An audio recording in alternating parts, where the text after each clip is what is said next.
have a thesis, clearly state it in the beginning. This is the purpose of this meeting, of this presentation, of this keynote is guiding you to X, Y, and Z. And typically it should be connected to the title that you gave to that talk, right? What's up, ladies? Welcome to the Women Who Lead Summit. It has been such an amazing experience.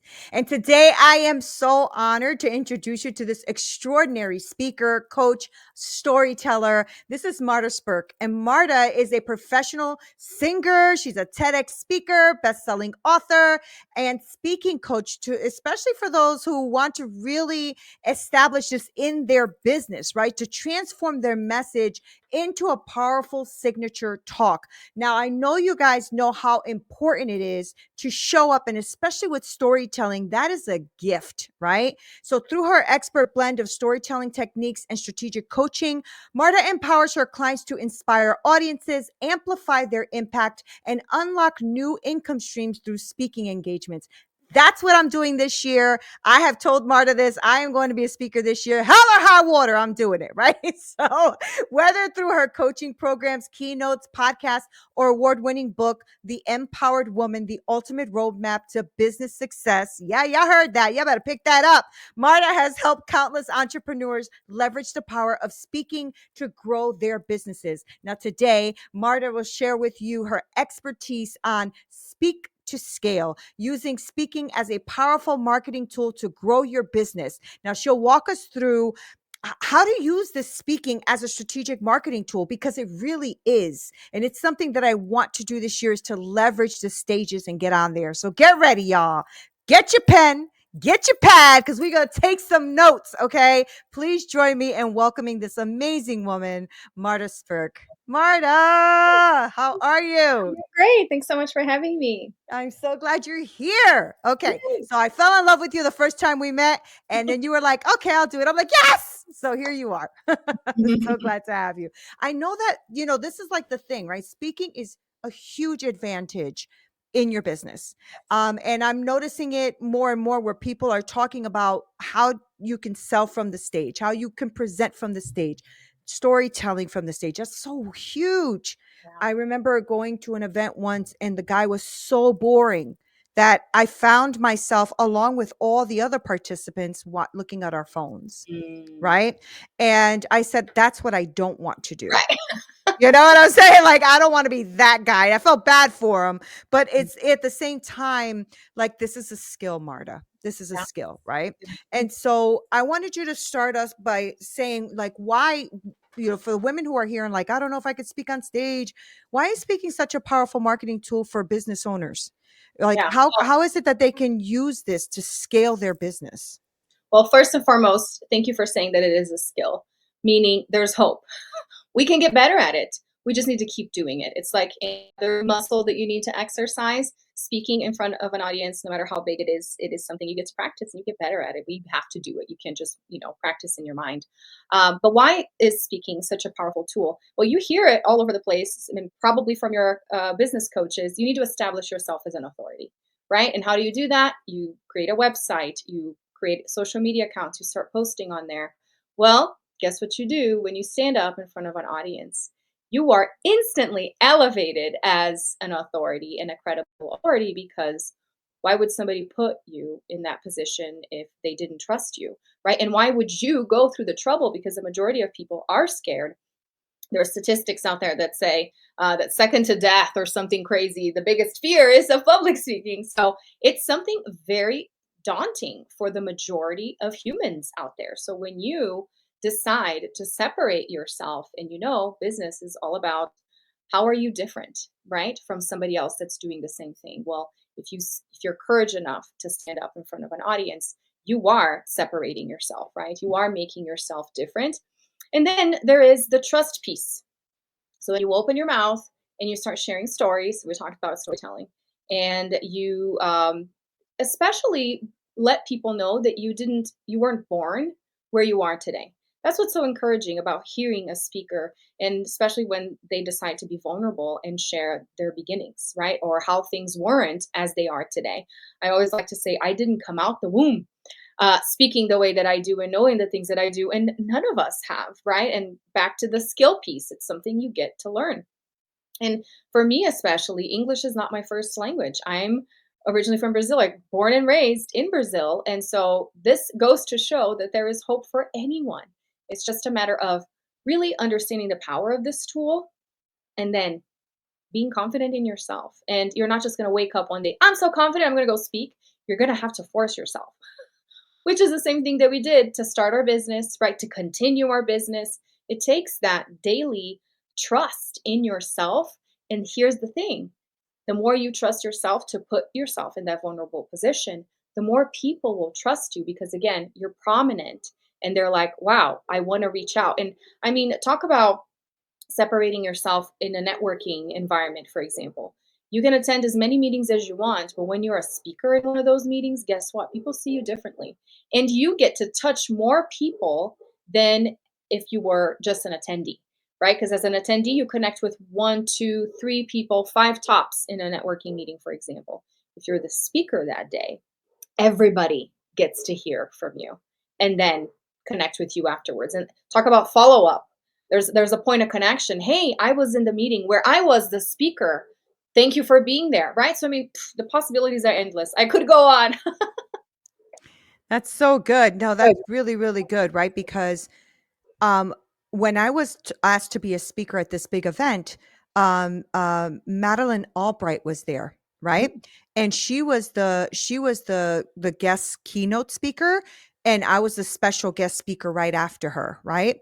And you're right. When you do that, you do get elevated and you don't even realize that you do, but you do. But even I do that. Like if I see a big speaker, I want to know them. Like I want to go and get their book and Mhm. check them out. So it is true. And I love that you said that because I think people need to understand the power of it, the power of being a really good speaker. And there's elements to this, right? So there's ways of actually structuring your talk so that Yes. you can show up, right? So I wanted you to guide us through that a little bit, if you don't mind. Like, because, you talked about how speakers, because I'm taking notes, girl, I'm taking notes.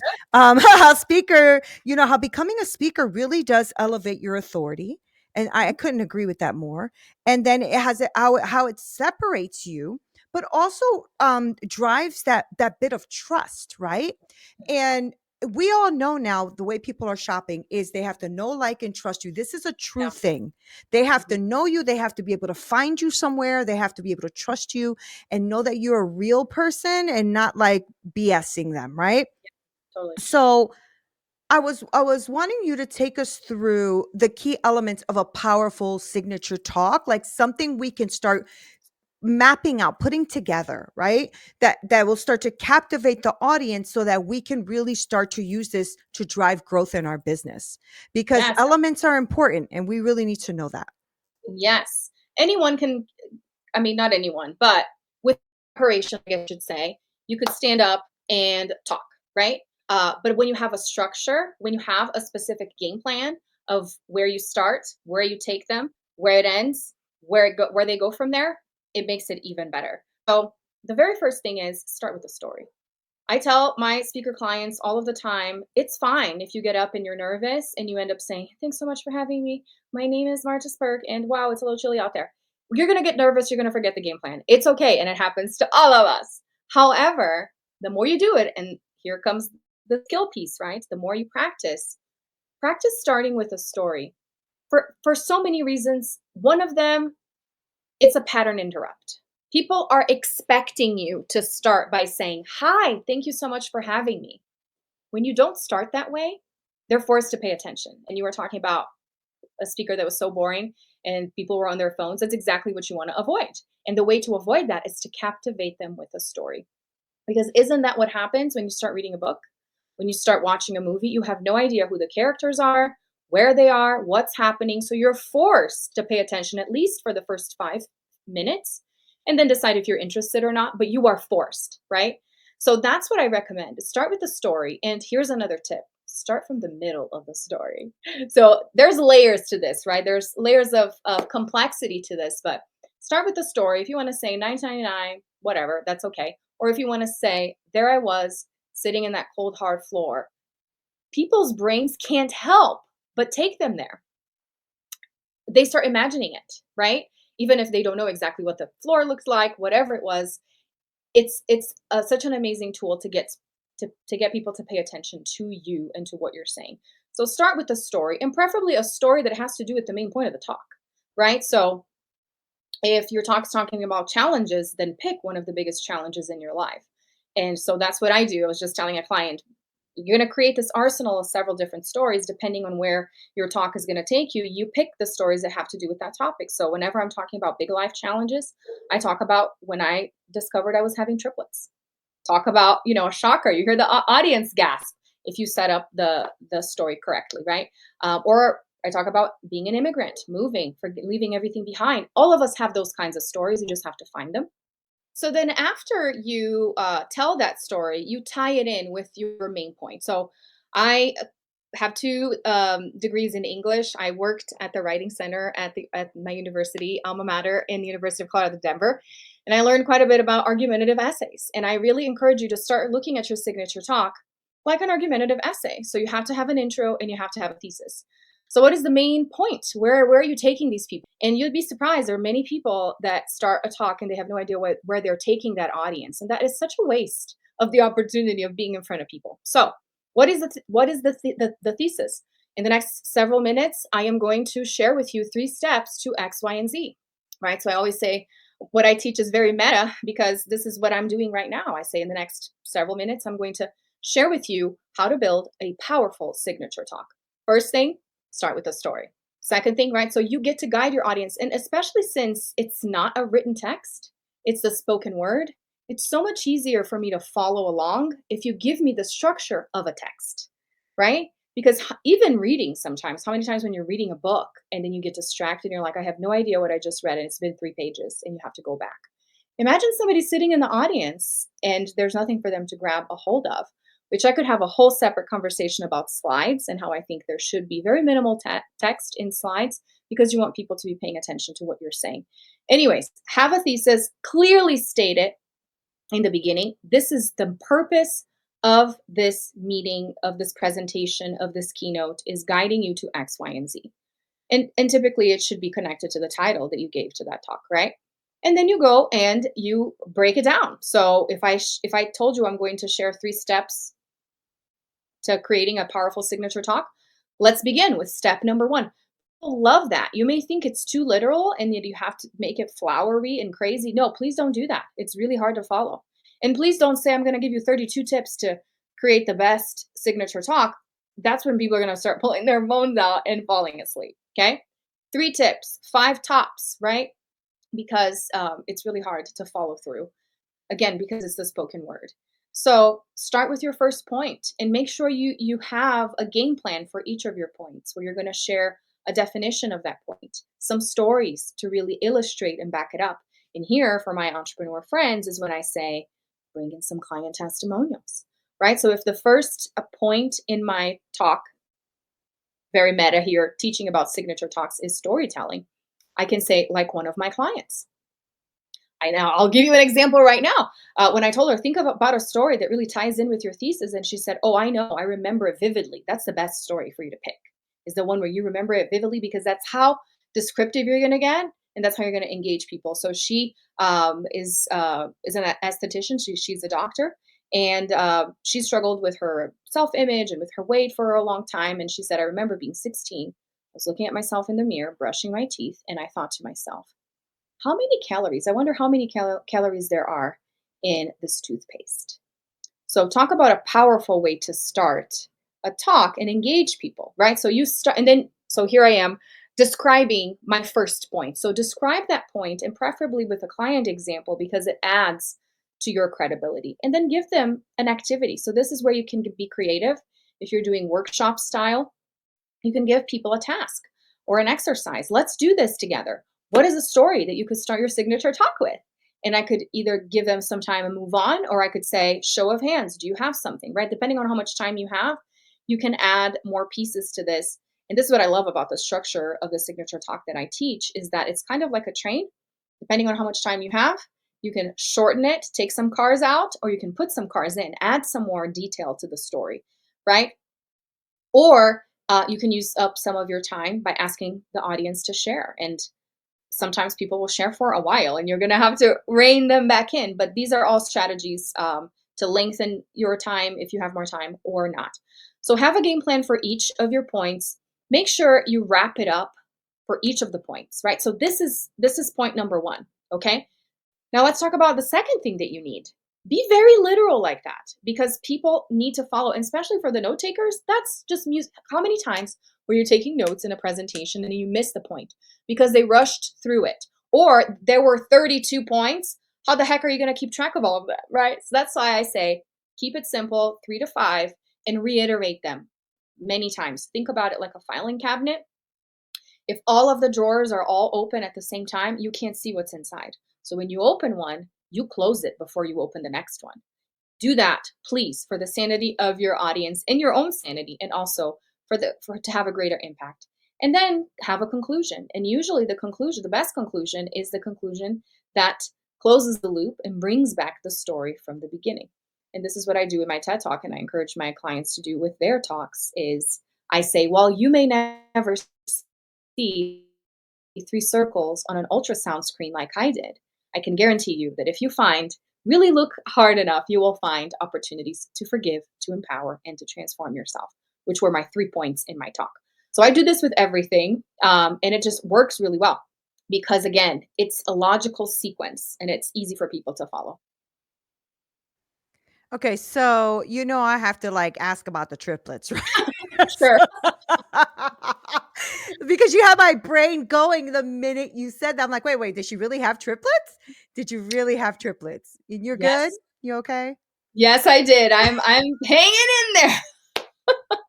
Every day is a new challenge. I mean, I don't know anything different because Yeah. it was my one and done situation. Yeah, I But would think so. gosh, it's a challenge. I think. I mean, obviously, it was very very scary Yes. throughout the pregnancy because there were so many safety concerns. It's a risk pregnancy, all kinds of stuff. And then when they were babies, so fragile, being premature, Yeah. all of that stuff, and we're kind of out of the woods in that department. But now we have the emotions and the Yeah. personalities. So it How gets old it are gets they now? they're 9. They just turned 9 a Oh, couple weeks ago. 9. Wow. Wow. Wow. Wow. That is all you know at this point, right? Yes, it's Yeah, all I know. that is so freaking cool, and I love that you did that, right? Because you were also showing us examples of what that is. Like when you threw that in there, I was like, "Whoa, okay, I see what she means about grabbing the attention, right? Just like really, just like this is what's happening." When I did a talk once, I had to do like this talk in college, and I started with walking up to the stage with like a gun in my hand, right? Like, well, not a real gun, but like this, Correct. right? And then I went to somebody and I went like that. And they were like, and it's because I had a gun put to my head when I was almost murdered by a domestic violent partner that I had. And so this talk I was talking about was about domestic violence. And so I started it by walking up and just doing that. They were like, Mhm. they paid attention the entire the entire Yeah, there you go. story. So yeah, I see what you're saying because that's super important. And I love that you gave us the structures, right? The interest, the thesis. Where are we going? Where are you taking the audience? What's your game plan, right? Go. The points should never be more than 3 to 5, not 32. I started laughing when you said that. Client testimonials. Add that in there. That's so important. Mhm. Um, and then giving them something to do, right? Like Yes. giving them the task. So good. So Mhm. freaking good. And I love the tip you gave us about being literal. I Mhm. couldn't agree with that more. Especially, I mean, not just in talks, in social media, in your Yes. videos, in your presentation, on your about your business. Too many of us try to make it so elaborate. But Right. the truth is if you speak to somebody like a second grade or a first grade level, it hits better, you Yes. know? Totally. So I love that was brilliant, Marta. Thank you so Yay. much for that. Brilliant. Oh my gosh. Okay. So here's what I'm thinking too, right? Because this is something this is kind of where I'm at too. Because this year I said I want to hit more stages, right? Either virtual, real. I've been doing podcasts, all that kind of stuff. I want to hit at least 50, 60 stages this year, right? So whether virtual or real, doesn't matter. Mhm. But I want you to like help these women understand how to even get there. right? So like strategies that maybe you recommend for us as business owners looking to land our first one or our next speaking engagement, right? Because like you said in the beginning, practice is going to help us, right? Absolutely. So what kind of strategies or ideas do you have that we can maybe get started? Yeah, of course. Well, the first thing is create a talk. And it's not going to be perfect. It's ever evolving. That's one of the things that I've heard from top speakers is when do you start working again on your signature talk or on your speaker reel tomorrow? Like there's always something that you can tweak and make it better, especially if you're doing it a lot, you're going to get more feedback, right? But create the structure. I gave you an outline right now, right? You could start creating this right now. And with the amazingness of ChatGPT, it'll help you with ideas for titles, right? Ideas for the names of the steps, whatever it may be. Don't get stuck on the trivial things, and just create this outline because that will make it easier for you to pitch yourself. Now, where to pitch yourself? Start with the low hanging fruit. This is what I tell clients all of the time. You may think that you need to start sending pitches to conferences in Europe to get on stages, and I will tell you right now, if you put up a social media post or in the next networking meeting that you're in, say, this is what I want to do, people will start thinking about you that way. And referrals and opportunities are going to come up. In fact, I'm here talking with you here today, Nina, because a friend of mine was invited to speak and she was like, "Oh, would you like to speak there?" Because she knows I want speaking opportunities and this is what I do for a living. Right? So people will start seeing you that way but if you don't voice that, you can just expect the universe to align the stars and give you opportunities. Now, sometimes that will happen. Whenever people come to me saying, "I want more opportunities," I've gotten invited by a couple. I'm like, "That's amazing," because typically that's not what happens. You start seeking opportunities and they come to you. Now, if you're already getting invited, that's an amazing sign that people are already seeing you as that authority, which means if you really take and be proactive and take the step to say, now I want to do this, even more doors are going to be opening up for you. So it's as simple as saying, I'm looking for opportunities to speak, whether it be podcast interview, being on a panel, being on a virtual summit. If you know of any opportunities, let me know. People will let you know. I can promise you that. Now, in the meantime, also start searching, right? And oftentimes, again, and I say it's because of the reticular activating system. Whenever you start trying to have a baby, everyone around you is pregnant, right? Whenever you want a red car, all the cars are red. Same thing will happen with speaking. You're going to start seeing posts on social media that you weren't paying attention to before saying, call for speakers. And usually you just scroll right past. Now, because you have a talk, though, because there are so many people that don't even consider applying. And that's the other thing. I guide clients to apply for TEDx. And many times people will say, "Oh, it's such a dream of mine." And then I ask, "Have you applied?" And they say, "No." And I'm floored. Well, if it's a dream of yours, I would expect you to at least have applied once. But here's the other piece. We are afraid of rejection. So that's why we don't take that step. It's like dating, right? Why would I ask somebody out if they're going to say no? I might as well just live in the dream of my mind, but then never realize the dream. So it's as easy as taking the steps because, especially for entrepreneurs, there are so many speaking opportunities. I mean, talk about networking groups. Typically, they have a trainer in every meeting or every other meeting. So you can literally go up to the leader of that meeting, the director, whatever, and say, "How do you select speakers?" Right? You have to ask or go investigate on the website, send somebody an email. That's how it starts. Sorry, I was writing a bunch of I was writing too many notes. Okay. All right. I really like that. Okay, so you convicted me, right? Because I've been wanting to be on a TEDx stage for years and never applied. Never ever have applied. Girl, Yeah, and I never have applied because of this what you're talking about. Like I wouldn't even know what to talk about. Where do I start? How do I do the messaging? Like I get in my head, this is yeah, the higher achiever, perfectionist mentality bullshit that I'm always trying to get rid of, you know? hmm But I've never applied. And when you said that, I was back here going, ooh, ooh, ooh.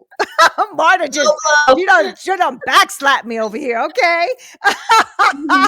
But I love that you said, how about just start creating that talk? How about just Mhm. start creating the talk, right? And I'm like, yeah, how about that? How about just start creating the talk, Nina? Because I've spoken in different, like I said, they've even invited me to Dominican Republic where I went and spoke to That's women there amazing. and all that kind of stuff. It was great. But I Mhm. never thought of it being like speaking. It was almost like I'm going to go tell my story. So I went to go and encourage them and give them upliftment and all that kind of stuff. But Yeah, you're making me rethink this. good. And then you talked about, every day working on that, right? Working on your speaker reel, working on your structure. I thank you also for the tip of the GPT because it's true.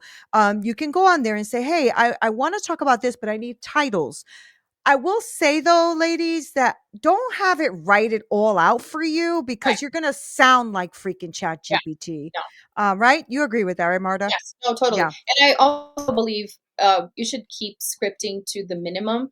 I know some people really cling to that, and that's okay to get started, right? Do whatever you need to get started. Just get started, okay? Yeah. But then you really want to rely on the blocks and your memory and your slides so that you don't get in sticky situations where technology fails you or you get stuck, right? So, yeah, Yeah. 100%. Do you recommend slides for all your talks? Whenever possible, but I have a very particular philosophy on slides. Is very minimal text. I think I may have mentioned that already. And images, images, especially if you have actual images of what you are sharing. Like I Mhm. have a picture of the ultrasound picture of the three circles, and I put Right. that in my presentation and other things that you could add. Because when you introduce it, you say it, and then you switch the slide, and there it is. Oh, people are like, "Wow, that's so cool." My brain was kind of imagining, but now I see what it actually Oh, was I like. see. That's I think good. that that is powerful, and that is a way to help you keep track of where you are in the presentation as well. So I instead of obviously a clock is very helpful, but instead of having a script or notes, because how hard is it for you to look at notes and read and then talk, as opposed to I Yeah. see a picture, I know where I'm going. You know what I'm saying? Yeah. So Oh, that's that's a better, good and then people idea. don't have to read. Yeah, that's brilliant. Yeah, that is so brilliant. Because you're right. Like I believe in the minimal writings because it annoys me to no end when somebody's reading every line off Oh, the why slide. do I Oh need my to read God. I'm it like, what myself? exactly? I'm like, just send me the damn slides. But that's just me with my ADHD and I gotta move on. Like, this is too much, right? I know. That is so funny. Okay, so now that we have we have some structure here, we got some structure going on, we're looking at how to even start this thing by creating our talk and all those things. So how are we going to leverage now that speaking engagement to build our brand but also to generate income, right? Because I know you have to start somewhere. Mhm. And I did a big talk in the public library once because I have my autobiography, so I was able to do that with slides and pictures. And I'm not saying I'm a pro at all. I have not been on the biggest stage I've been on was like 800 people, right? That's So it was great. That was the one with Madeline Albright. So that was really fantastic. But I didn't monetize that. I didn't have money come to me for that. So I'm just wondering how we can use this, right, to start leveraging our business. Yes, you've already kind of touched on how we can do that, but how do we monetize this or how do we make this part of our business structure? Does that make yeah, sense? totally, Yeah. 100%. Well, first things first, you don't have to be paid to speak to monetize a talk. And that's typically what people think, right? It's like, if I don't get paid to step on stage, this is worthless and I shouldn't do it. And I say, couldn't be farther from the truth because, again, you're getting practice. You're in front of people for crying out loud. That's amazing. Do not ever reject an opportunity to be in front of people. And I know for me, it's like I grew up singing and being on stage. So it's just so natural for me. Like, I will never say no. Volunteer, I'm first, right? I know not everybody has that tendency, but that's something you get to practice and understand. If somebody asks, if a speaker asks a question, volunteer to be one of the ones that answer. So maybe you're not the speaker. Here's the twist, real quick. How many times do you actually raise your hand? Because then the people in the audience are knowing you too, and they may come talk to you after the meeting. Wow, that was so bold that you shared that. So you're kind of half speaker there. So leverage opportunities to be in front of people. But I digress. I get passionate about this. Obviously, not every audience is ideal. I would say in the beginning, leverage opportunities. If it's like a meeting during rush hour across town and it's free, then yeah, say no, right? This is really not going to work out for me. especially for me. I have little kids. This actually happened to me when I first started applying to TEDx. I got a call back to audition in person. It wasn't even that I was accepted in a town here 3 hours away, and my babies were just a few weeks of turning two. I had to decline, and that was heart wrenching. But it just did not make sense for me to make that trip to audition. It wasn't even like you're booked, come speak for us, you know. So you obviously weighed that in, and that's why this is such a relative answer. I can't tell you take all the speaking opportunities. Not if you have to spend a bunch of money yourself, right? So that's what I'm saying. Use your common sense. But there are opportunities where you don't get paid, but you're in front of the ideal audience, and you can get leads for your business. So here's the other piece of this. How do you make this something worthwhile to grow your business? You lead people into an offer. So if your offer is, I'm going to help you, I don't know, improve your relationship with your spouse, don't be talking about something completely unrelated, right? Make sure your talk is related to your expertise. Make sure the testimonials are related to your expertise, because guess what? At the end, even if you can't make a pitch from stage, because depending on the audience and the event, the format of the event, you can't do that. People will still connect two and two and be like, well, she's helping people with their relationships. I will go talk to her. I will go find her on social media. I will buy her book, right? Because you did that job from stage. Now, if you can make an offer and say, I would love for you to schedule a complimentary call. I would love for you to access this freebie, scan the QR code. Please leverage that so that people can connect with you afterwards. Now, speaking is very, very powerful, but you don't want it to end there. So that's very, very important. You don't want it to just be something inspiring that people are like, wow, good for you. You're so awesome. Man, so good to meet you. And it ends there. No, I want them thinking about their lives.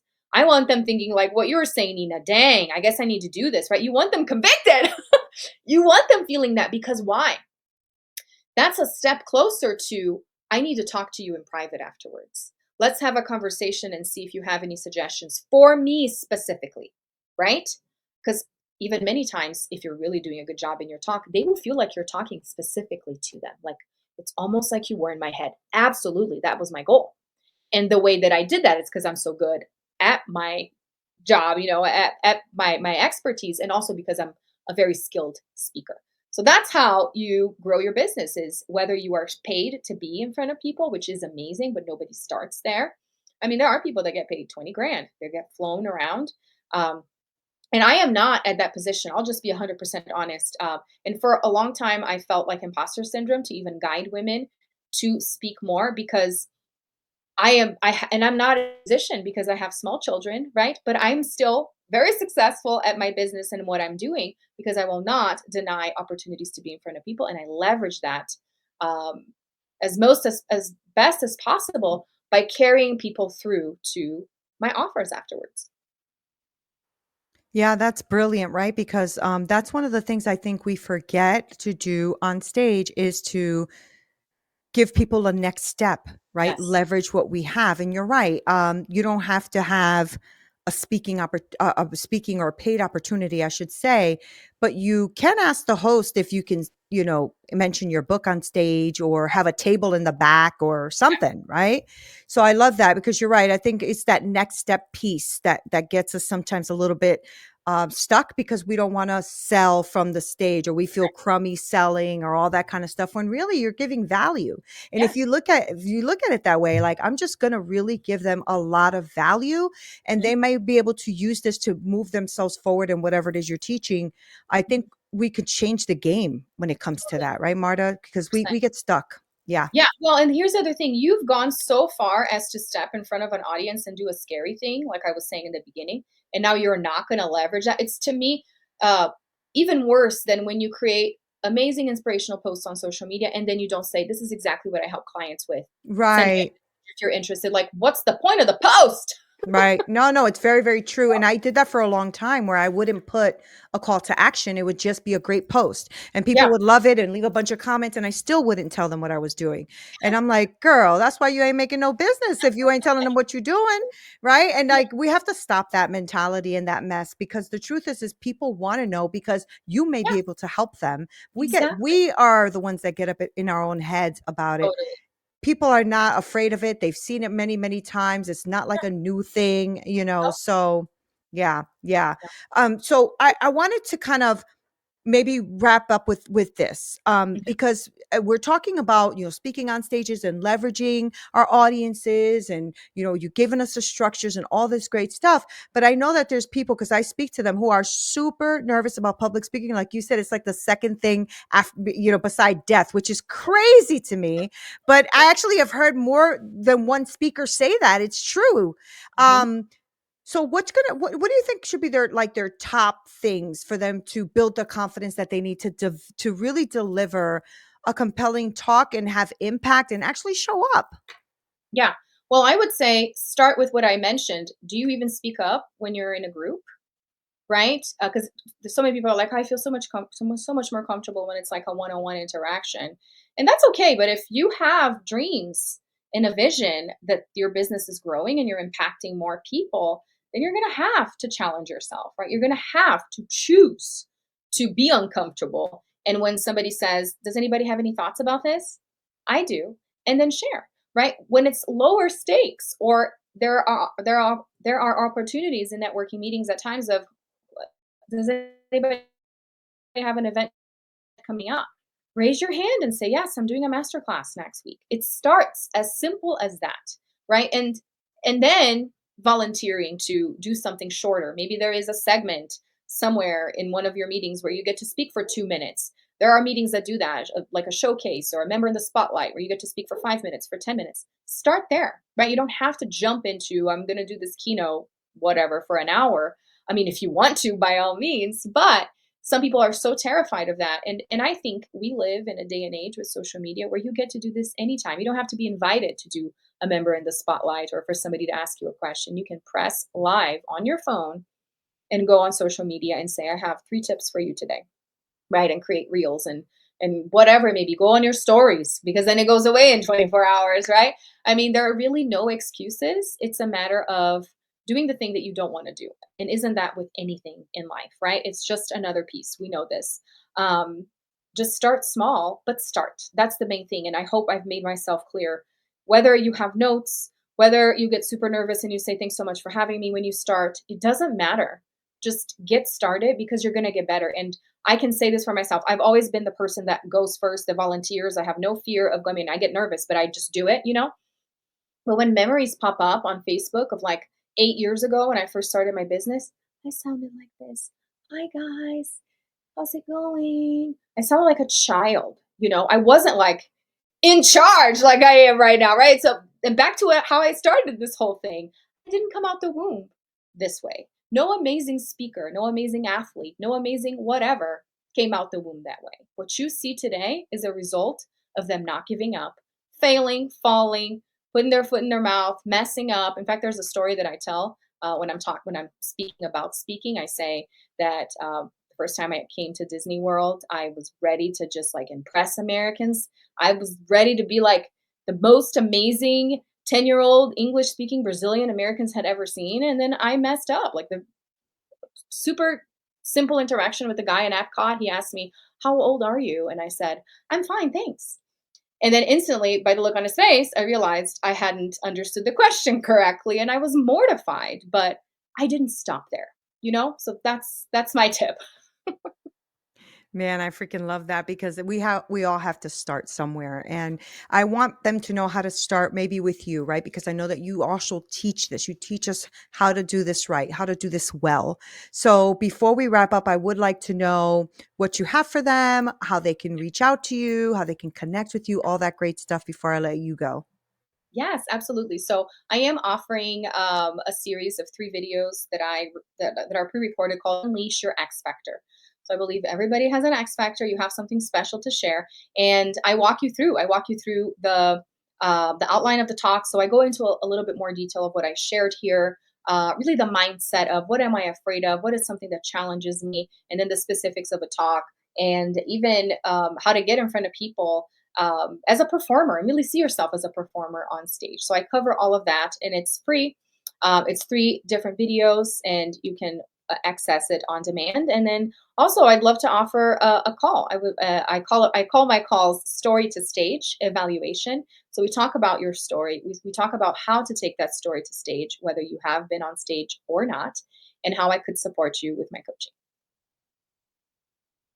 Thank you so much for today, for coming on and just pouring out all this knowledge, because it really even, it's helped me. I'm like, I wrote down a ton of notes, and I'm going to take you up on that freebie too, girl. And I'll be probably connecting soon. But I really thank you, because you know what? This is taking valuable time from your schedule just to pour into these women and teach them that they can win at this freaking thing, and they can do this for 2025. And this is a new year. It cannot look like 2024. So I am grateful for you. Thank you so freaking Thank much. you. Thank you. I So appreciate it. This cool. is great. And the fact that you have triplets like blew my mind. Okay.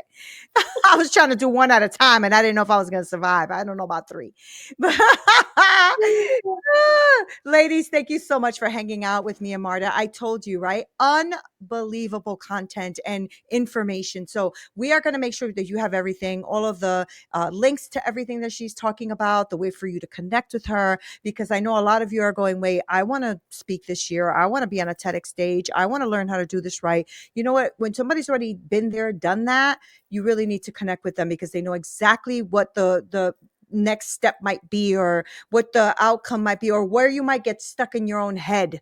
Okay. So make sure you connect with Marta. I love you guys so much. This is the Women Who Lead Summit. Until next time.